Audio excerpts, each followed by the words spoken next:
कैसे हमें हमारे कर्मों का फल मिलता है, आइए जानते हैं इस कथा के माध्यम से। एक गांव में एक किसान रहता था। उसके परिवार में उसकी पत्नी और उसका एक बेटा था।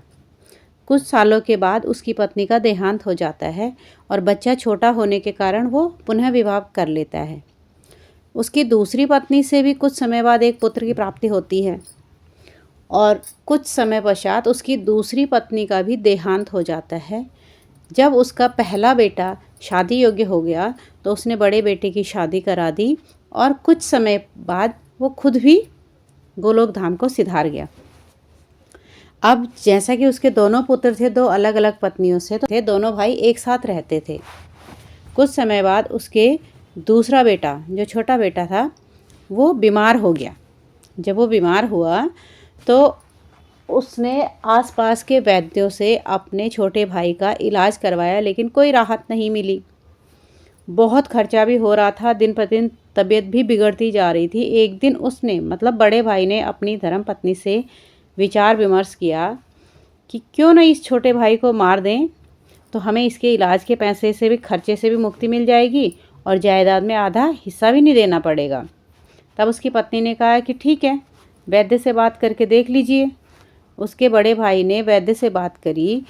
उसने कहा, वैद्य जी आप अपनी फ़ीस बताओ और एक काम करना है आपको कि जो मेरा भाई है उसको दवा नहीं, दवा के बदले चुपके से जहर दे दो, ताकि वो रास्ते से निकल भी जाए और किसी रिश्तेदार वगैरह को कोई शक भी ना हो।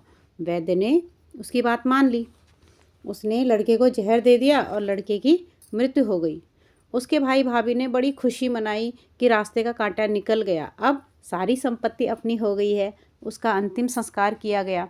कुछ महीनों पश्चात उस किसान के बड़े लड़के की पत्नी को लड़का हुआ और उन पति पत्नी ने फिर से खूब खुशी मनाई कि हमें बेटा हुआ है।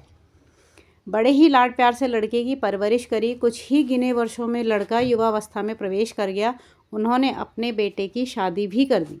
शादी के कुछ समय पश्चात अचानक से लड़का बीमार रहने लगा और माँ बाप ने उसके इलाज के लिए बहुत वैद्यों से इलाज करवाया। जिसने जितना पैसा मांगा सबको दिया ताकि लड़का ठीक हो जाए।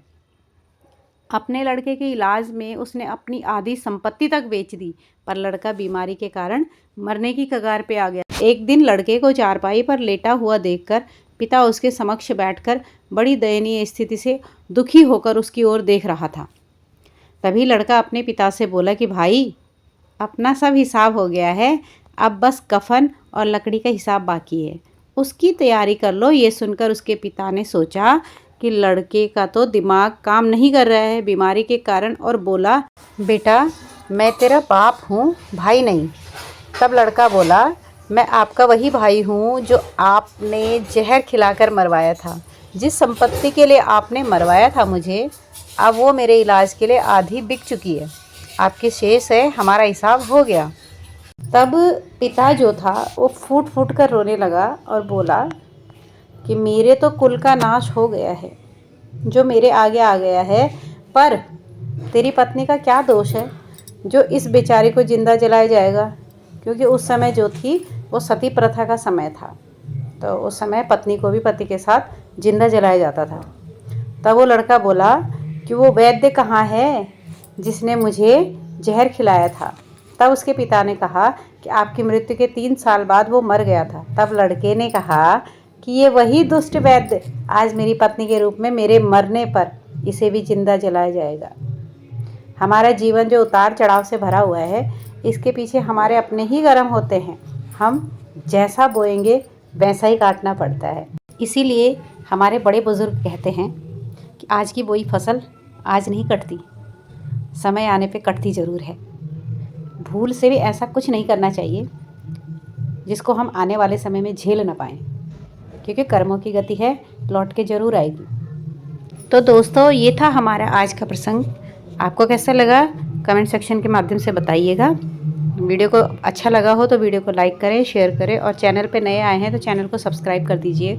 साथ में लगे हुए बेल आइकन को प्रेस करना बिल्कुल मत भूलिएगा, ताकि आने वाले वीडियोज़ के नोटिफिकेशंस आपको मिलते रहेंगे।